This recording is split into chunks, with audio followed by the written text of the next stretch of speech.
Hello everyone, I'm gonna demonstrate today what the supercharging experience is like in a Tesla, and I'm gonna show you something very exciting. What game controller is the best for a Tesla?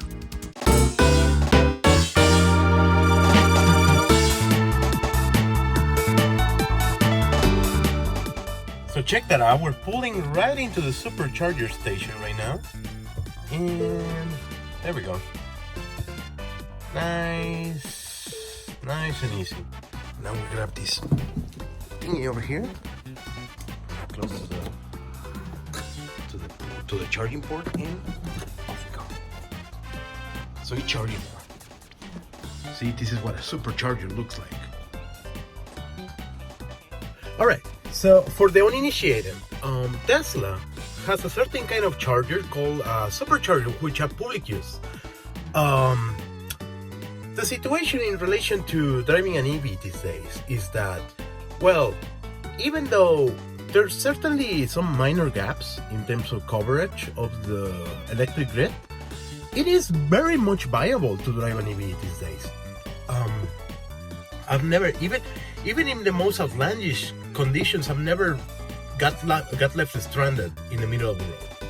So Tesla has public use charging stations that is a special infrastructure. They call them superchargers, which are 480 volt charging stations, which are a completely different voltage than what you would usually get. Let's say that you have maybe a third-party charging station at work, or maybe you have a 220 line at your place. This is more voltage than that. So it is possible to charge the massive battery that Teslas have. It is possible to charge it in a matter of roughly 30 minutes at most, which is insane, and it's amazing though. So it is very much viable to drive an EV because you get around 300 miles per charge. So Tesla makes it so they have chargers distributed all over the states, roughly at least that much of a distance away. So you know, when you go on a road trip, usually you still have to stop to get something to eat or to rest or to sleep. So for all those situations, you just coordinate your stops well enough so that you match them with the supercharging stops, which, mind you, they're usually placed next to attractions, so you can actually make use of your time wisely while you're charging, right? So if you just coordinate your stops with that, it becomes a super pleasant experience, not to mention a super comfortable experience, and the works, right? Oh, praise Elon though, because he knows what it's like to be bored. So if you're ever bored in your Tesla, there's ways to alleviate that. All right, so there you go, nice and easy.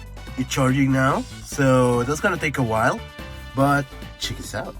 So while you're charging, you can also play yourself some games. And how do you play your games? Well,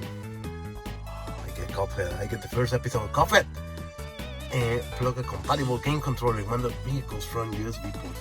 So, since we need a game controller, so I decided to experiment with several controllers that I had lying around. So this is what we're gonna try today. Today, we're gonna try to play Cuphead with the Logitech F130, a really popular generic USB controller that, you know, works with pretty much any installation of Windows and that you have around. And these kinds of controllers usually use an interface called Xinput, which is basically emulates what a 360 controller is. I have a 360 controller at home, mind you, and as in an Xbox 360 controller. However, I don't have the connection cable for that, so I was not able to test it in the front. But since this is pretty much the same in its innards, so in theory, if this works, then an Xbox controller should work. And I will try to get some more details in the description of this post. But I believe there's a comprehensive list around that documents which game controllers are compatible with a given model of Tesla. So this is the first one. Then I'm gonna try the Wii Classic controller, Yeah, this is an old school boy over here, huh? So the Wii Classic controller, it's a controller made by Nintendo for the Wii, over 10 years ago now, and this is a really comfortable controller to use. I definitely got a lot of mileage out of it. And this controller can be used for the Virtual Console, which is a service on the Wii that allows you to play 2D or more basic two-dimensional games. So I think that it's going to be very well suited for the kind of game that I want to play here. And however, you may notice that this is not USB though. So the way that I'm going to connect it is through a generic adapter that I got off the market. So these things usually use a really generic input interface that's not X input.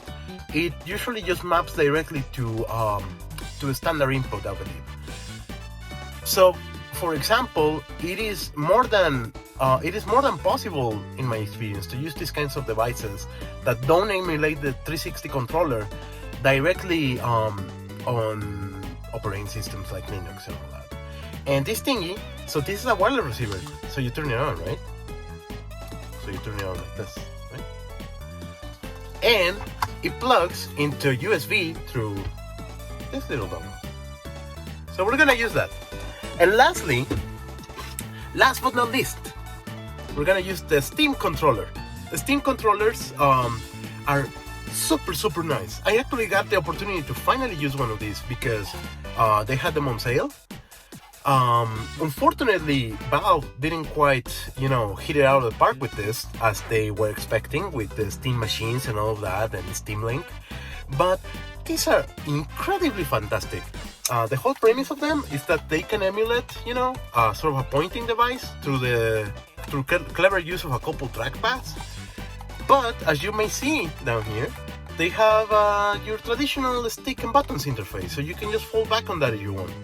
So, I don't think that this thing is using anything fancier than emulating a 360 controller on Windows, but I guess we'll see. We'll see if it works with that Tesla. So let's get started. I forgot to show you this little dongle here that comes in combination with the Steam controller. So this is what you need to plug into your computer to use the Steam controller. And let's see if it works with a Tesla. So what we do, we open the console here. So it may not be really appearing, but there's USB ports in there. So I'm gonna plug one. And let's turn on the Steam controller.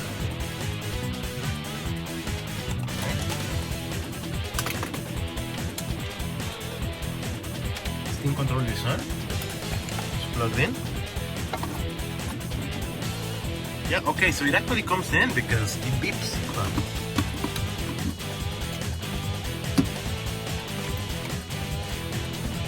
Is that negative? That may be negative. Yep.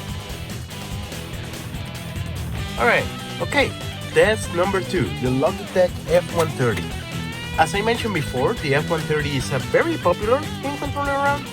So it's more than likely that you can either get it for very cheap, or you probably have it lying around in your house. Also, again, that device uses X input, so it is emulating, under the hood, what happens or how an Xbox controller sort of talks to Windows. So, Logitech F130 coming up.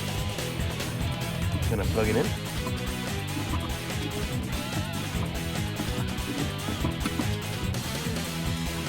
So this is exactly the moment when I fumble with the USB port. I try it one way, it doesn't come in. I flip it doesn't come in either. And then I flip it back and it comes in. You know what I'm saying? Alright. Play game. There we go. We got some Cuphead, boys. We got some Cuphead.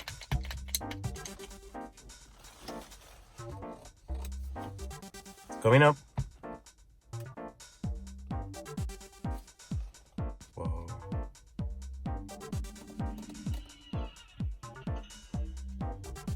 Fantastic.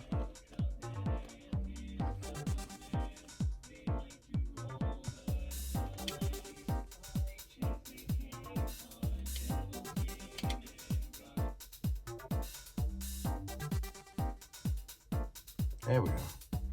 So that's freaking fantastic. We gotta set some Cuphead, boys. Also, alongside Cuphead, there's an amazing amount of emulated retro games on the car that you can actually play. That's so cool, and I'm gonna make a demonstration out of that too. All right, so yeah.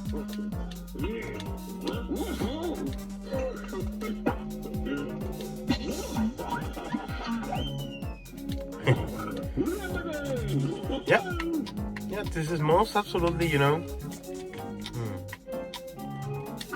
Yeah, this is most absolutely. Yeah, we're playing Cuphead.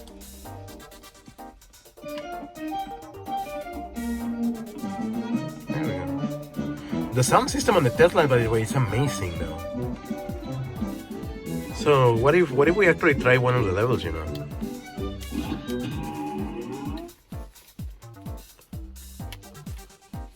Oh my goodness! So much for actually, so much for actually playing the game while holding your phone. My goodness. Next challenge, right? Play the game while driving. Of course. Well, you know. All right, so maybe that's. Of course, you're only gonna get so far in this game playing with one hand, but you know. There we go. Click, click, click, click, click, click, click, click, click, click. There we go.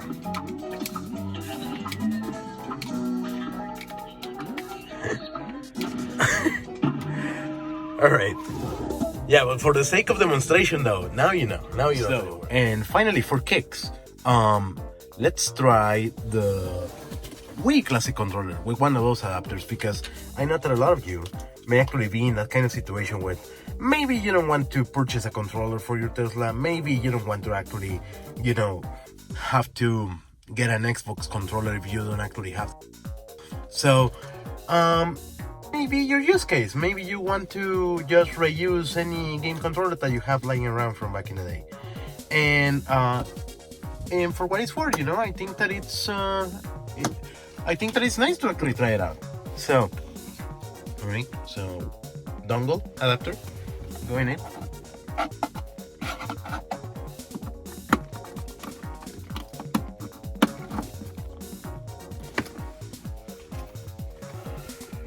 There we go. Oh, so that worked. Oh, do you see that? Holy moly. Holy moly. Oh my goodness, I'm gonna play Cuphead with the Wii controller.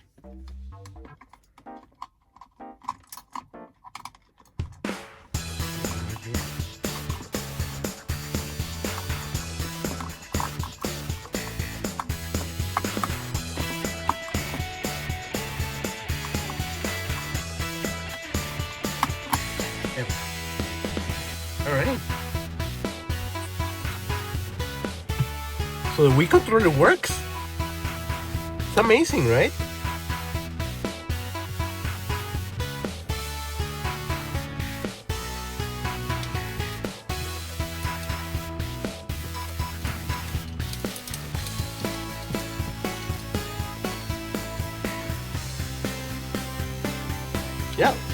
Yeah, this works.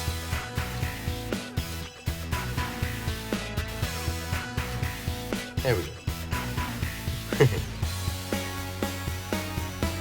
we go. Oh, hold on. It's not actually registering? Not actually right. Is this not actually registering input though?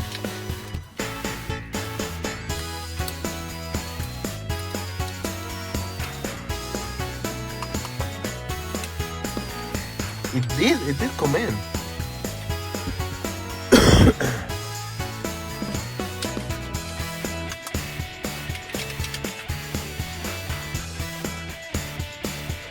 And it did work. I was able to make it past the menu with the Wii controller.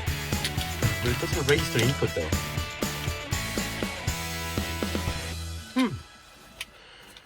Alright, so that's a partial compatibility, I guess. If for some reason you're interested to make it past the menu in one of these games, I guess you can use that, but probably it's not that much of use. All right, so I hope that you enjoyed that, and if you don't mind me, I got myself a little bit of Cuphead to get to.